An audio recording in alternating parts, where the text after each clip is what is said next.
बहरहाल कोर्ट पहुंचने पर संजय राउत की तरफ से क्या कहा गया है ये हम आपको अब दिखाने जा रहे हैं। वो ये कह रहे हैं कि हमें खत्म करने की कोशिश हो रही है। ये देखिए, पीएमएलए कोर्ट में पेशी हुई है संजय राउत की। शिवसेना के सांसद हैं संजय राउत और पात्रा चौल घोटाला केस में ईडी ने उन्हें कर लिया है गिरफ्तार। भ्रष्टाचार के संगीन इल्जाम लग रहे हैं और संजय राउत ने कोर्ट पहुंचकर यह कहा है कि हमें खत्म करने की कोशिश हो रही है। मयूरेश गणपति हमारे साथ मौजूद हैं। मयूरेश, संजय राउत क्या कहने की कोशिश कर रहे हैं? संजय राउत के जेस्चर्स यही है कि उनके ऊपर अन्याय हुआ है लेकिन वो फाइट करेंगे। लेकिन आज उन्होंने कोर्ट रूम के बाहर जो कहा वो यही कहा कि हमें खत्म करने की कोशिश की जा रही है। यानी कहीं ना कहीं फिर से एक बार वो बता रहे हैं कि किस प्रकार से उन्हें गलत तरीके से फ्रेम किया जा रहा है इस पूरे मामले में, जबकि वो पूरी तरह से क्लियर है, ऐसा उनका कहना है। ठीक है मयूरेश, कल भी हमने देखा था संजय राउत मीडिया से जब बात कर रहे थे तो उनकी तरफ से कहा गया कि मैं किसी भी हाल में झुकूंगा नहीं, उद्धव ठाकरे का साथ नहीं छोड़ूंगा। दबाव बहुत ज्यादा है ये बताने की वो कोशिश हमेशा करते आए।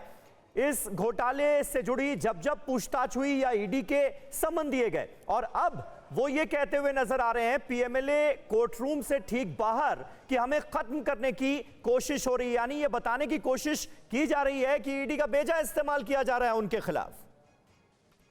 कल के अगर हम उनके ट्वीट देखें तो ट्वीट भी वैसे ही थे कि कितना भी अन्याय आप हम पे कर लो, हाँ। मैं पार्टी नहीं छोड़ूंगा, मैं उद्धव ठाकरे के साथ हूँ, मैं बाला साहब ठाकरे के बेटे के साथ हूँ और शिवसेना के साथ ही रहूंगा आखिरी तक। तो कहीं ना कहीं वो भी यही बताना चाहते हैं कि जो प्रेशर टैक्टिक्स आप यूज कर रहे हो या करना चाहते हो या जिसको सकम होकर बाकी के विधायक जो है वो छोड़ के शिवसेना चले गए, मैं वैसे नहीं रुकूंगा। दो तस्वीरें इस वक्त मयूरेश हम अपने दर्शकों को दिखा रहे हैं। एक तरफ संजय राउत की पीएमएलए कोर्ट में जो पेशी हुई है उससे जुड़ी तस्वीरें जहां संजय राउत ये कह रहे हैं कि हमें खत्म करने की कोशिश हो रही है, वहीं दूसरी तरफ उद्धव ठाकरे महाराष्ट्र के पूर्व मुख्यमंत्री और शिवसेना के प्रमुख वो पहुंचे हैं संजय राउत के घर पर और संजय राउत की मां से उद्धव ठाकरे ने मुलाकात की है और यह बताने की कोशिश की है कि इस मुश्किल घड़ी में उद्धव ठाकरे संजय राउत के परिवार के साथ हैं। संजय राउत पर जो आरोप लगे हैं उद्धव ठाकरे की तरफ से मयूरेश ये बताने की कोशिश तो हो रही है कि वो उनके साथ हैं, लेकिन इस मामले में किस तरह वो घिरते नजर आ रहे हैं, क्योंकि ईडी की तरफ से तो ये जानकारी मिल रही है कि बहुत सारे ऐसे सवाल हैं जिनका जवाब संजय राउत नहीं दे पाए या दिया भी तो गोलमोल तरीके से दिया। बिल्कुल, और ईडी हो या फिर सीबीआई हो, ये जो सेंट्रल एजेंसी जो है वो जब कभी क्वेश्चनिंग करती है तो वो डिस्क्रिपेंसीज ढूंढती है आपके आंसर की, उत्तरों की।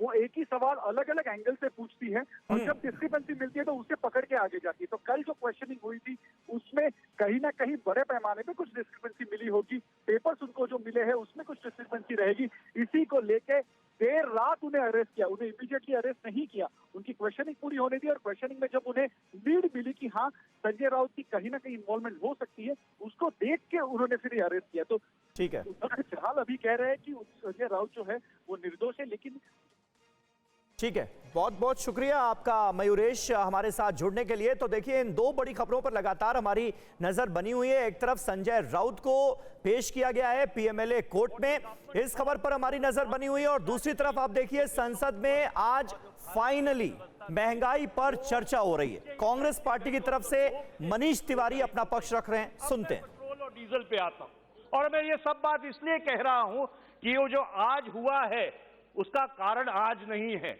उसका कारण पिछले 8 वर्ष की इकोनॉमिक मिसमैनेजमेंट है। 2014-15 से लेके 21-22 तक इस सरकार ने 27 लाख करोड़ रुपया एक्साइज टैक्स और डिविडेंड के मार्फत पेट्रोल और पेट्रोलियम सेक्टर से इकट्ठा किया। उसमें से 23,625 करोड़ रुपया एक्साइज ड्यूटी के मार्फत और 4,23,775 करोड़ रुपया डिविडेंड और इनकम टैक्स के मार्फत। और अचंभे वाली बात यह है कि सरकार अपना खजाना तो भरती रही पर लोगों की जेबें खाली करती रही। मैं आपको एक उदाहरण देना चाहता हूं। अप्रैल 2011 में जब कच्चे तेल की कीमत $150 थी तो पेट्रोल 58 रुपए 56 पैसे में बिकता था और जुलाई 2022 में जब कच्चे तेल की कीमत 98 $0.94 हो गई तो पेट्रोल 96 रुपए 72 पैसे में बिक रहा है। 1 मार्च 2014 को एलपीजी सिलेंडर की कीमत 410 रुपए थी।